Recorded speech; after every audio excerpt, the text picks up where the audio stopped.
सावन का महीना था। आकाश में बादल घिर आए थे। ठंडी हवा के झोंकों से पेड़ पौधे झूम रहे थे। मिट्टी से सोंधी महक उठ रही थी और खेतों में मेढक टर्राने लगे थे।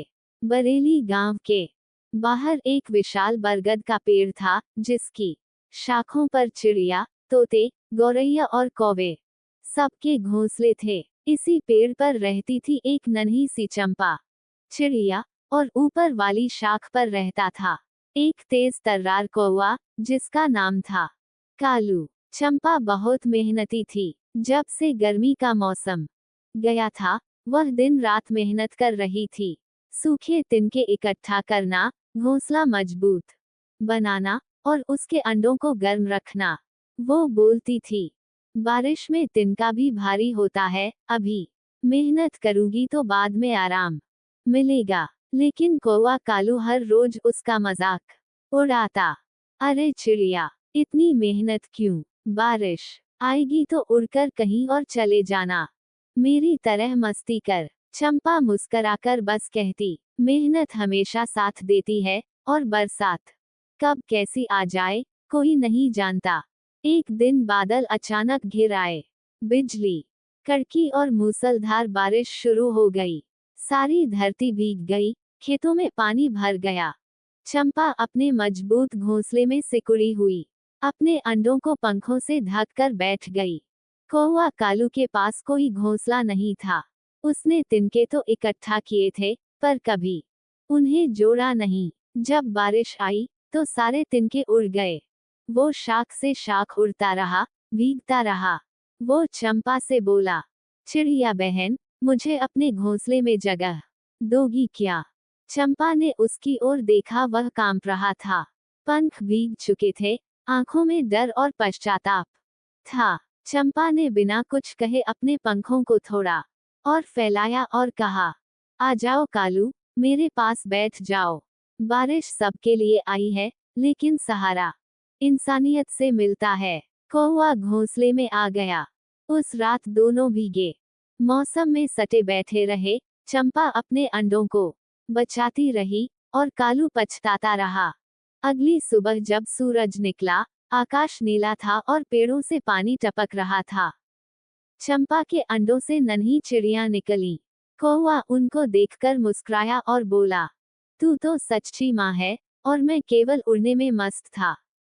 अब मैं भी मेहनत करूंगा और एक मजबूत घोंसला बनाऊंगा। चंपा ने कहा, अब तू अकेला नहीं, बारिश के बाद भी दोस्ती की धूप साथ रहेगी। सावन की बारिश हमें बताती है कि मौसम बदल सकते हैं, लेकिन जो मेहनत से तैयार होता है, वही सुरक्षित रहता है। और जब समय आए, तो मदद करना भी सबसे बड़ा धर्म होता है। सावन की बारिश अब थम चुकी थी। आकाश साफ हो चुका था और बरगद के पेड़ की शाखें सूरज की रोशनी में चमक रही थीं। चंपा चिड़िया के घोंसले में अब 3 प्यारी प्यारी नन्ही चिड़ियां थी, ची ची करती, पंख फड़फड़ाती। कौवा कालू अब बदल चुका था। अब वो रोज सुबह उठकर चंपा के लिए पानी लाता, घोंसले के पास बैठकर निगरानी करता और आसमान में उड़ती चीलों को भगाता। चंपा मुस्कराकर कहती, कालू, अब तो तू पूरे मोहल्ले का चौकीदार बन गया है। कालू हंसता और कहता, अब मुझे समझ आ गया है, जिम्मेदारी निभाना क्या होता है। एक दिन चंपा की बड़ी चिड़िया, जिसका नाम झूली था, बोली, माँ, मुझे भी उड़ना है। मैं उन बादलों के पास जाना चाहती हूँ। लेकिन जब उसने पहली बार घोंसले से बाहर पंख फैलाए, नीचे की गहराई देखकर कांप गई। उसके छोटे छोटे पंख डर के मारे सिकुड़ गए। चंपा उसे समझाने लगी, हर उड़ान डरावनी होती है, लेकिन अगर तू हिम्मत करेगी, तो आकाश तेरा होगा। झूली ने 2 बार कोशिश की, पर हर बार पीछे हट गई। जब कौवा कालू ने ये देखा, तो वह चुपचाप उड़कर झूली के पास आया और बोला, तू कूद, मैं नीचे तेरा इंतजार कर रहा हूँ। गिर गई तो पकड़ लूंगा, मैं हूं ना। झूली कांपती रही, लेकिन जब उसने कालू की आंखों में विश्वास देखा, तो धीरे धीरे उसने पंख फैलाए और घोंसले की मुंडेर पर खड़ी हो गई। झपाक, वह कूद पड़ी। पहले पंख डगमगाए, फिर हवा में संतुलन बना। चंपा की चीख निकली, झूली, लेकिन अगले ही पल झूली की उड़ान स्थिर हो गई। नीचे से कालू उसकी दिशा में उड़ रहा था। शाबाश बेटी, तू उड़ रही है। झूली अब खुले आसमान में मंडराने लगी थी, चिल्लाते हुए बोली, माँ, मैं उड़ रही हूँ, मैं उड़ रही हूँ। उस शाम बरगद के पेड़ पर सभी पक्षियों ने उत्सव मनाया।